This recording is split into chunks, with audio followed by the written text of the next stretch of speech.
Mais Dr Songo, cette année 2024 a-t-elle réellement permis de mettre en place ce qui permettrait de voir les perspectives de 2025 dans ces plans que j'ai cités tout à l'heure? Oui, je pense que les fondements ont été posés. Les fondements préalables ont été posés et très bien posés même d'ailleurs.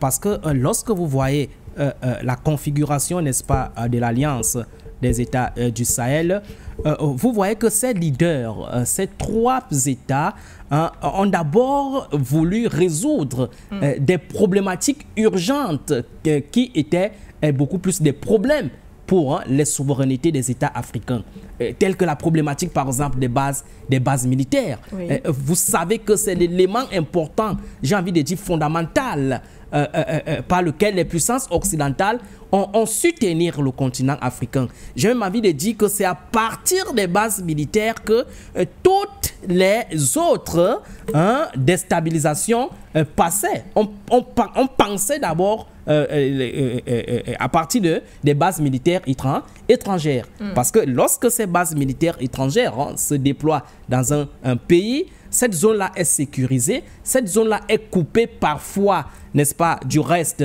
n'est-ce pas, de l'État. Des informations se nouent dans cette zone-là sans que les gouvernements soient même au courant. Les preuves que ces États-là ont constituées durant cette bataille de libération sur le financement des terrorismes, n'est-ce pas, en sont des éléments révélateurs. Donc, à mon avis, je pense que ces trois leaders ont d'abord tenu de résoudre ces éléments fragiles de souveraineté. La preuve, lorsque vous prenez par exemple la boussole qui a été affirmée par Goïta et qui semble être la boussole de ces trois États, à savoir le respect des intérêts de leur peuple, le respect de leurs choix stratégiques sur le plan international et le respect des partenaires, n'est-ce pas, de ces États sur le plan international. Vous voyez que ce trilogisme-là a caractérisé ces trois États dans leur déploiement dans cette bataille-là. Donc, ils ont tenu d'abord à mettre des bases. Et je pense que ces bases-là sont aujourd'hui en train de leur donner des possibilités de projection vers l'avenir. Je vous ai dit que le combat est loin d'être terminé. Il ne fait que commencer. Mais comme une maison, on ne peut pas construire la toiture sans toutefois mettre les bases, la fondation. On part d'abord de la fondation. Et cette fondation, c'est laquelle? C'est d'abord la capacité de ces trois États ou des États africains en général de penser leur stratégie, de se défendre par eux-mêmes, de compter sur eux-mêmes chaque fois qu'il faut se défendre. C'est d'abord le premier préalable. Deuxième préalable, c'est cette capacité, n'est-ce pas, de s'autodéterminer du point de vue politique. Il faut le dire, c'est-à-dire les systèmes politiques, la colonialité du pouvoir que les États occidentaux ont toujours imposé aux États africains à partir ou à travers la démocratie électorale est en train d'être réglée, ou du moins a été réglée au sein de ces trois États de l'AES. On voit que sur le plan institutionnel, la manière de collaboration entre ces États de l'AES et les États occidentaux et fondamentalement la France n'est plus la même. On voit qu'il y a maintenant une sorte de rapport de force. On n'a plus l'impression qu'il y a d'un côté, n'est-ce pas, un pater, disciple, et de l'autre côté un fils. C'est-à-dire ce partenariat de père en fils a foutu du camp.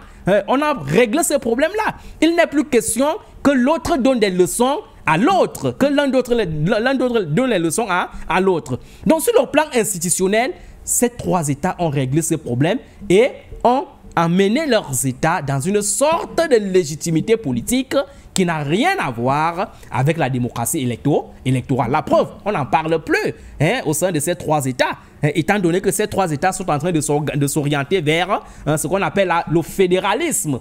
Pour le moment, ils sont encore à l'étape de la confédération. Et à cette étape, on ne saurait parler d'élections parce que faire des élections sur le plan individuel mettrait en péril les bribes même de la confédération qui voudraient que vous mettez ensemble un certain nombre d'éléments de vos politiques pour avancer ensemble. Donc, le problème d'élection n'est pas à l'ordre du jour. Et je pense que ces présidents ont réglé ces problèmes.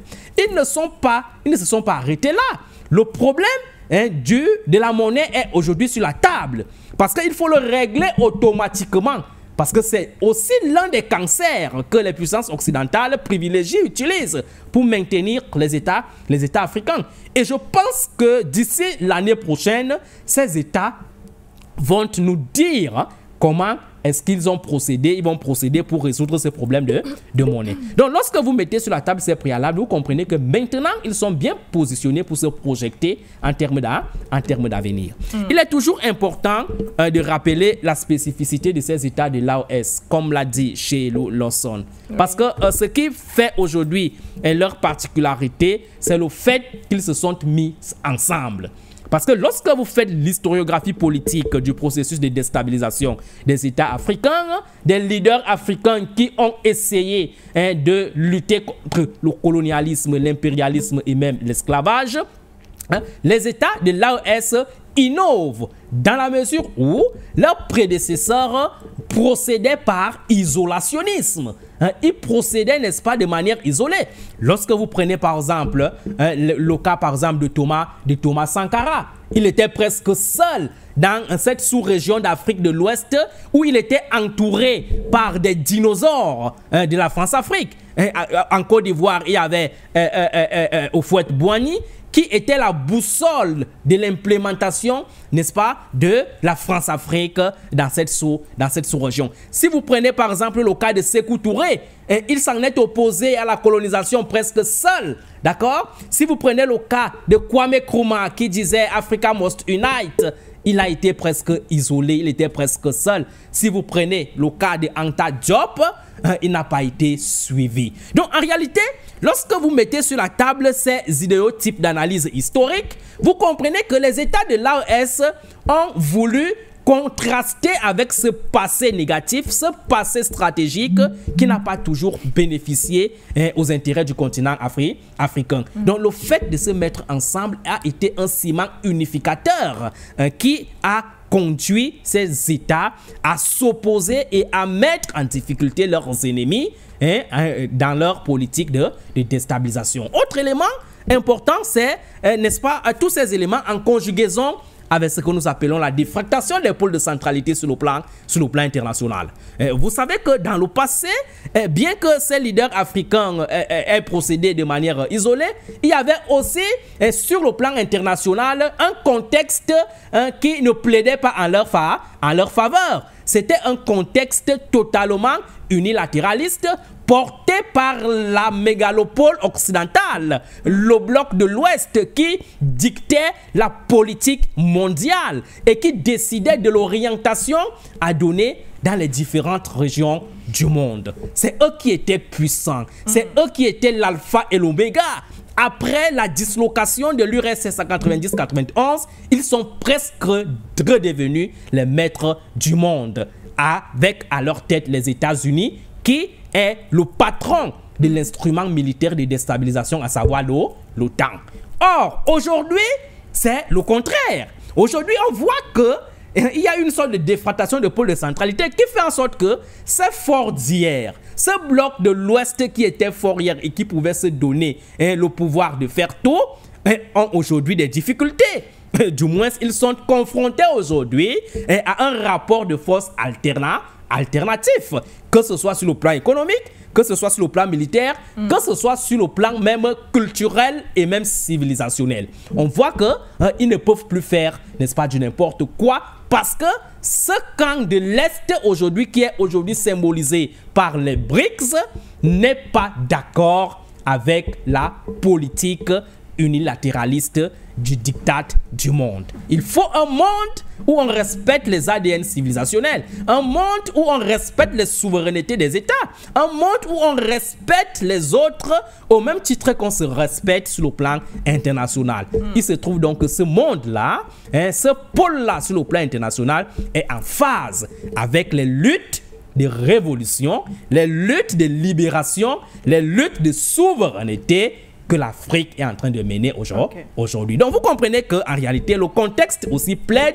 en faveur de ces États de l'AES qui y surfent pour mettre en difficulté ses ennemis d'hier à l'effet de prendre en main leur destin. Pour le reste, je pense que le chantier reste encore énorme. Il sera important de cimenter et de parachever ce processus de libération. D'abord, en l'ouvrant ou en l'engrandissant à d'autres États. Atangana a posé une question fondamentale. La question aujourd'hui, essaie de savoir pourquoi est-ce que face à tous ces enjeux que les États de l'AES sont en train de mettre sur la table de l'analyse au niveau international, pourquoi est-ce que les autres États africains n'arrivent pas à comprendre l'impératif qu'il y a à rejoindre les États de l'AES? Comment pouvons-nous penser aujourd'hui que face à tous ces enjeux géopolitiques et géostratégiques, face à toutes ces stratégies de déstabilisation des impérialistes, comment est-ce qu'on peut penser qu'on peut s'en sortir? On peut s'en sortir seul.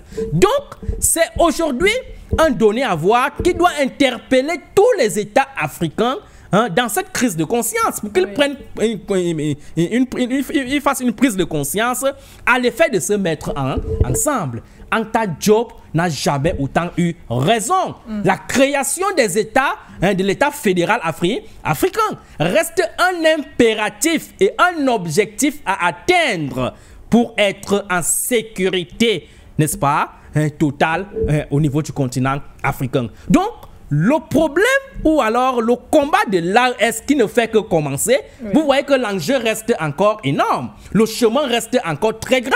Il est question de résoudre ou d'atteindre cet objectif de Anta Diop, créer l'État fédéral du continent africain. C'est pourquoi nous disons qu'il est aujourd'hui impératif de rejoindre les États de l'AES à le fait de créer des grands ensembles, des États même confédérés au niveau des 5 sous-régions d'Afrique. Parce que si on ne peut pas créer directement l'État fédéral du continent africain, on peut du moins partir des 5 sous-régions de l'Afrique, créer des confédérations aussi solides qui pourront travailler en osmose à l'effet de parachever la création de l'État fédéral du continent africain, qui sonnera donc le glas du processus colonial, le glas de l'impérialisme et le glas de la spoliation de nos matières premières et de nos ressources naturelles par les puissances occidentales.